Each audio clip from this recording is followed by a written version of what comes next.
Hello అండి. నా పేరు మహతి. నేనిప్పుడు చెప్పే కథ ఎవరిని నమ్మాలి. కైలాసం పార్వతమ్మ భార్యాభర్తలు ఒకసారి పుష్కర స్నానం చేయడానికి నది ఒడ్డున ఉన్న నగరానికి బయలుదేరారు. 3 రోజుల ప్రయాణం చేసి వాళ్ళు ఒక నగరానికి చేరి ఒక సత్రంలో బస చేశారు. సత్రం యజమాని యాత్రికులకు వంట చేసుకునేందుకు వంట పాత్రలు ఉచితంగా ఇస్తున్నాడు. పార్వతమ్మ అది చూసి, నువ్వు కూడా బజార్కెళ్ళి సరుకులు పట్రా, క్షణంలో వంట చేస్తాను, అనవసరంగా పూటకూళ్ళ బసలకు బోలెడు డబ్బులు తగలబడడం దేనికి అన్నది భర్తతో. ఇష్టం లేకపోయినా కైలాసం బజారుకు వెళ్ళి సరుకులు కొని ఒక సంచిలో వేసుకుని తిరుగుముఖం పట్టాడు. అతను మంచి రద్దీ వీధి గుండా వస్తుండగా, బాబు వైకుంఠం, ఊళ్ళోకి వచ్చి కూడా ఇంటి ముఖం చూడకుండా వెళ్ళిపోతావా? మేము అంత పాపం చేసుకున్నామా? నాయనా, ఇంటికి ఒక్కసారి రా అంటూ ఒక ముసలి మనిషి వచ్చి కైలాసం చేయి పట్టుకున్నాడు. కైలాసం ఆ ముసలి మనిషిని ఎరగడు. ముసలి మనిషికి చూపు సరిగ్గా లేదనుకుని అతను, నేను కైలాసాన్ని, వైకుంఠాన్ని కాను, మీరు పొరబడుతున్నారు అన్నాడు. ఏమంటున్నావు? రానంటున్నావా? అంతేనా బాబు అంటూ ముసలి మనిషి కళ్ళనీళ్లు నింపుకున్నాడు. కైలాసంకి ముసలి మనిషికి చెవుడు కూడా ఉందని తెలిసిపోయింది. ఆ ముసలి మనిషిని చూస్తే అతనికి జాలి వేసింది. అతనితో పాటు వాళ్ళ ఇంటికి వెళ్ళి ఇంట్లో వాళ్ళకి తను వైకుంఠం కాదని చెప్పి రావాలి.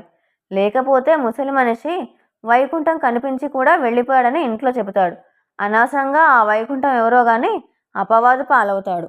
కైలాసం ఇలా అనుకొని మౌనంగా ఆ ముసలి మనిషిని అనుసరించాడు. అతను కైలాసంని 4 సందులు తిప్పి ఒక పూరిపాక దగ్గరికి తీసుకెళ్ళి, అమ్మా లక్ష్మి, ఎవరొచ్చారో చూడు అని కేక పెట్టాడు.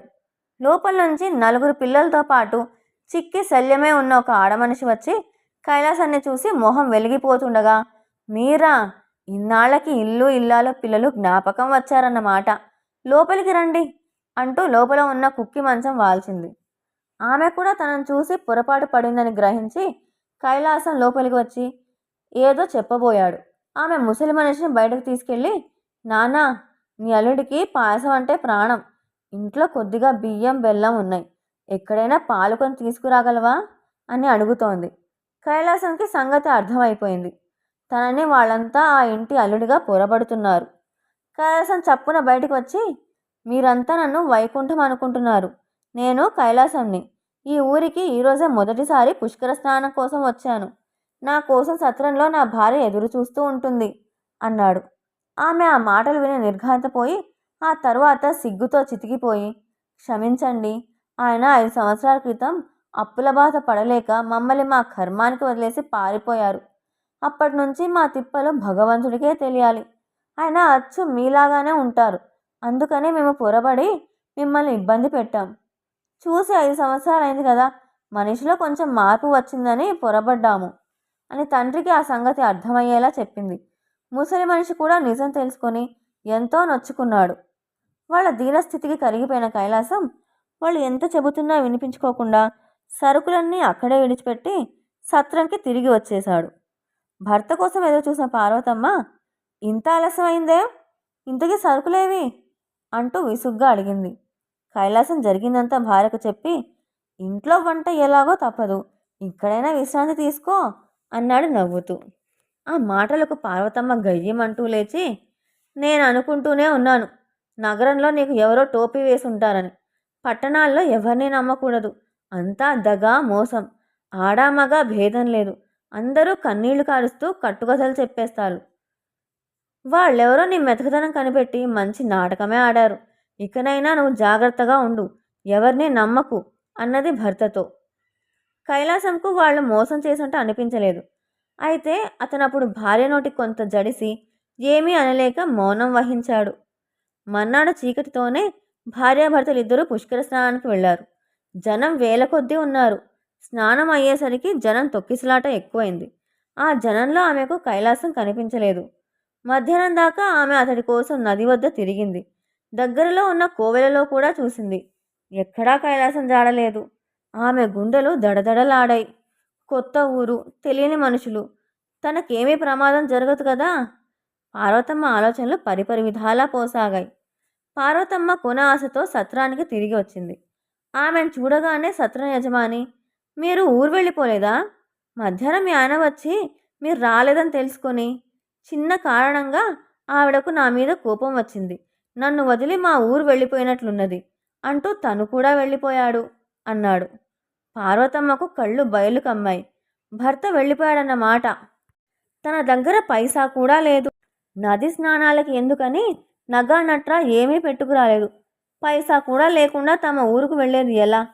పొద్దుటి నుంచి ఆకలి దహించుకుపోతున్నది. ఆమె సత్రం యజమానిని భోజనం గురించి అడిగింది. 50 రూపాయలు చెల్లిస్తే భోజనం పెడతానన్నాడు అతను.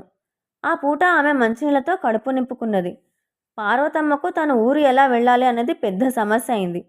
సత్రం యజమానినే కొంత డబ్బు అప్పడిగింది. ఊరు చేరగానే ఎవరి చేతనైనా మీ డబ్బు వెంటనే పంపించేస్తాను అని సత్రం యజమానితో అన్నది. అసలే నా సత్రం నష్టంలో నడుస్తుంది. అప్పులు నేనెక్కడి నుంచి ఇవ్వగలను అన్నాడు సత్రం యజమాని. ఆమెకు స్వయంగా అడగడానికి అభిమానం వేసి సత్రం యజమాని చేత సత్రంలోనే ఉన్న ధనికులని అప్పు అడిగించింది. కొంచెం సేపట్లో ఖాళీ చేతులతో తిరిగి వచ్చాడు సత్రం యజమాని. డబ్బు ఇవ్వలేదా వాళ్ళు? ఏమన్నారు అని ఆతృతగా అడిగింది పార్వతమ్మ.